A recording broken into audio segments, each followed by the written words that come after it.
Hey, Untamed television fans, it's your host Craig Bielik here today with Dr. Bradford Stevenson, urology at Ogden Clinic. And you're probably sitting at home right now on your couch or on your chair watching this show, and maybe you got a little back pain. Might be your back, might be muscles, it might be your spine, something like that. But you know what else it could be? It could be a kidney stone. That's right. And that's what we're here to talk about today. Kidney stones, a very interesting subject, and we have our specialist right here to fill us out and tell us all about kidney stones. And I'm as ignorant on this subject as probably everybody watching. I don't even know what a kidney stone is. I just know that you don't want to have one. That's all I know. Well, that's the number one thing to know is you don't want a kidney stone. So. Where do they come from? I mean, I assume they're your kidney, right? Because that's why they're called the stone. Yep. So they start up in the kidneys, and it's actually the salts and the salt and the calcium and the urine that can form crystals that kind of clump together, and they form a stone up in the kidney. And so it's a relatively common problem, probably one of the most common things that I as a urologist see and treat are stones. Kidney stones. Yeah. So when you say a stone, I'm picturing a little piece of gravel or you know, something about the size of my fingernail or something like that. They're nowhere near that big, right? And so most of them aren't. And it does, if you think of kind of some coarse sand and you pick up a couple little of the little gravelly pebbles out of there, most of them are around that size. But you can get very large kidney stones. You can get kidney stones that fill the entire kidney. So there's a whole range of disease there. But when people, you know, that's kind of the extreme end. When people think of kidney stones, they think of that sharp, excruciating pain in the back that just comes on all of a sudden, and then that's the first sign that you got a kidney stone, is that the really pain. So no other sign before that? No, and that's the thing about kidney stones. I've never heard anyone tell me that they've had a kidney stone come at a convenient time. Right. The pain from a kidney stone actually comes from that stone blocking off the flow of urine. Okay. So your kidneys, which sit up in your back, they filter your blood and they produce urine. Urine kind of gets rid of the extra salts and some of the byproducts of metabolism, and then you flush it out, the waste products.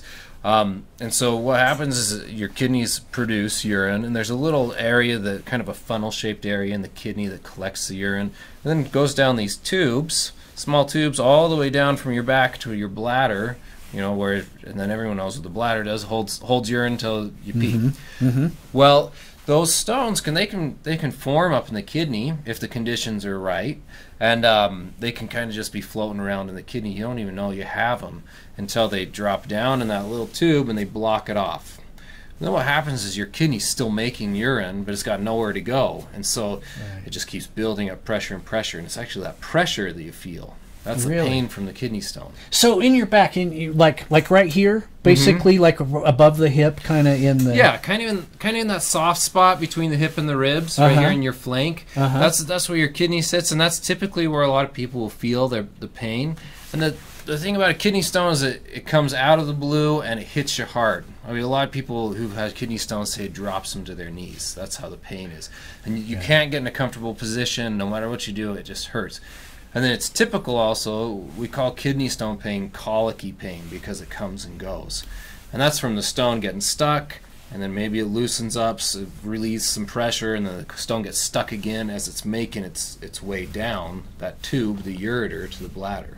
Okay, so no other previous symptoms. I mean, you don't rattle or anything. You don't sound like a maraca or something like that, but just all of a sudden sharp pain, and then maybe comes and goes? Yep. And the pain, like I say, typically people will feel it back in their back, but you can actually feel it all the way along the course of that tube, the ureter. So you can feel it from your kidney all the way down into the bladder. Some people feel it in their groin as well. Okay, and this is men and women, right? Men and women, yeah. Because there's no difference in parts in that part. Right. So yeah, stones are common in men and women. So. They're non-discriminatory. Really? Yeah. You say common. What does common mean? 3 out of 10 people? 5 out of 10? It's hard to say. You know, there's likely a genetic predisposition to stones is part of it, and then there's a dietary portion of the stone too. Okay. So some people have just the way their kidneys developed and the way their kidneys filter the urine will have maybe issues with calcium metabolism or something like that, where they start forming stones at a young age, and they can continue to form stones. You know, some people have several stones a year. Other people, it's from dietary factors. So that there are known dietary risk factors. I've heard soda. So is that true? Yeah, soda's the one that people always ask me about. Yeah. And soda can contribute in some cases. Now, the biggest risk factor for forming a stone is not drinking enough fluid in general. So, if you go back to your high school chemistry days, if a solution is very concentrated.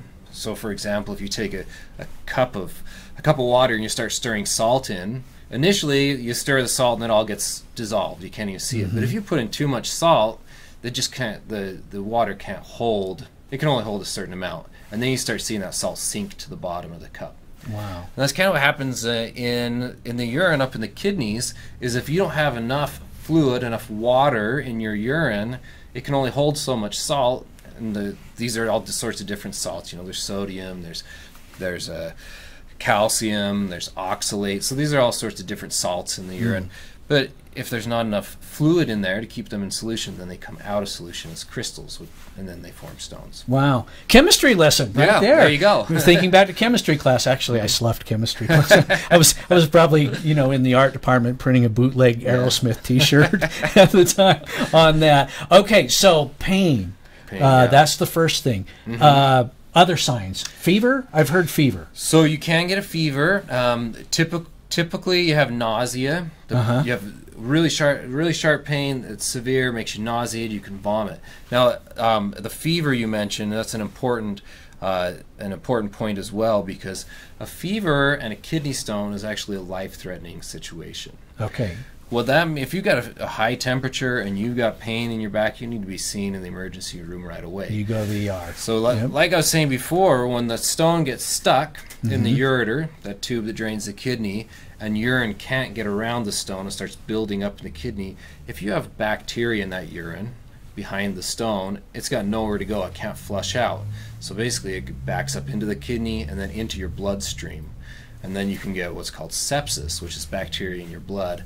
And that can be a life-threatening situation. Very serious. Very serious. Yeah. But for most people, it's not going to be that. It's going to be come and go, sharp pain. Right? So they make an appointment with their family doctor, and their family doctor says, "I think you need to see a urologist." Yes. So in some cases, if the pain's not really severe, then they will go and they'll just get checked out by their family doctor. Most of the stones that we see are actually patients who get severe pain and they go into the emergency room because it hurts so bad. Okay. So when they come to you, what's the first steps? I mean, there's tests to see a kidney stone, X-ray or something, or yeah. So the best test to look for a kidney stone is a CAT scan. Okay. Which is it's like a whole series of X-rays. That's the one where you lay in the tube. And they run you through the tube and they do some X-rays and they look for the stone. So that's the way to know for sure if you have a kidney stone. Okay. It's the best test. Once you're diagnosed, how's it treated? Now this depends on two factors: where the stone is and how big it is. Okay, so the size of the stone is what determines how likely you are to pass it on your own. So some people will pass their stone all the way down and out, and they don't need any surgery for it. But if your stone's big enough that it gets stuck in that tube in the ureter and just can't move on, then we got to talk about doing something to pull it out of there or break it up. Okay, so I think I've heard like ultrasound can break it up. Is that right? Yeah. So that's what's called lithotripsy. Oh, wow. Shockwave lithotripsy is what that's called. And so that's a great procedure. It sounds so cool. Yeah. I mean, it really is a cool sounding thing. And the great thing about that procedure is it's 100% non-invasive. Basically, we bring you to the hospital, put you to sleep, and lay you on this table, and we aim, like you said, ultrasound or sound waves at the stone. And then over and over, in fact, you can deliver up to 3,000 of these shock waves to the stone. They just pass right through your soft tissues, and then we focus it right on the stone. It hits that hard stone, and the energy gets absorbed, and it breaks up a little bit. And each time we hit it, it breaks up a little bit more. And the idea is that you take a stone, and you turn it into dust or sand, and then that just kind of trickles on out. Chip away at the stone. Yeah. Basically. So that's a great way to treat it. Not all stones can be treated that way. Sometimes we have to, again, take you to the operating room and do a scope, a small camera, go up to the stone, either pull it out or break it up and pull out the pieces. Wow. You know, I really don't want to have a kidney stone. You don't. You don't want to have a kidney stone. So what do I do? You said drink a lot. Drink. That's number one factor is hydration. So if you're the type that carries around a little graduated cylinder and measures how much you pee, you want to put out 2.5 liters of urine a day. But I don't know anybody. Yeah, I was going to say, who is this person? I don't know that person. I don't know anybody who does that except for the people we tell to do it. But so there's kind of a quick and easy way to know if you're drinking enough, and that's the color of your urine. So when you pee, you're aiming for almost looking like water. So very light lemonade or almost clear urine. If it's starting to get dark, then you're not drinking enough water. Wow, you're making me thirsty as we talk. I mean, literally are that. So those of you watching right now, go get yourself a glass of water and drink it all the way through. Are there other things you can do to prevent it? So hydration is the first thing. The number 2 most important factor in stones is your salt intake. So if you have a really heavy salt diet, all that salt that you take in has got to be flushed out through the system. So that comes out in the kidneys, in the urine. So, and there's a lot of kind of chemistry that goes into it, but the more salt, the take-home message is the more salt you eat, the more risk you have of a kidney stone. Okay. And then there are other things that contribute too. So there are actually things that are good for preventing stones, like lemon juice is good for preventing stones. Really? Yes. Really? So, and one of the frustrating things for me with salt is sneaky. Yes. When you say, limit your salt, most people think, okay, well, I just won't put salt on my food. Right.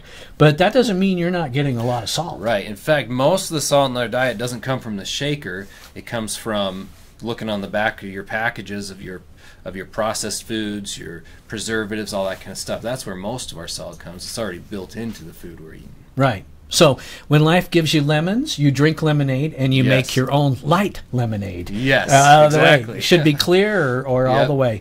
Drink a lot. Don't watch your salt intake. Okay. And I mean, other things, exercise. What? So exercise is a good idea for anything. So being healthy makes you thirsty. Yes, it does so make sure you hydrate when you exercise. But they've shown that maintaining a healthy weight and a healthy diet, not eating a lot of salty foods or if you have a really heavy meat diet, if steak's what you eat three meals a day, that's probably not good for stones. If you're eating more fruits and vegetables, that's better for you. Better all the way around. You don't want a kidney stone? If you get one, Dr. Stevenson can help you out. OgdenClinic.com. Also OgdenRegional.com and BrighamCityHospital.com. Yep. That's some of the ways you can reach Dr. Stevenson, and he will help you with your stones. He'll get rid of those stones and give you a chemistry lesson. We already had one. Right. You can refresh your chemistry lesson. Thanks for joining us. We were talking about kidney stones. If you want more information, check out Untamed TV. On YouTube and other places. Thank you, Dr. Stevenson. Thank you. This has been really informative. I need to cut the salt. That's right. Thanks again, folks. Go cut your salt.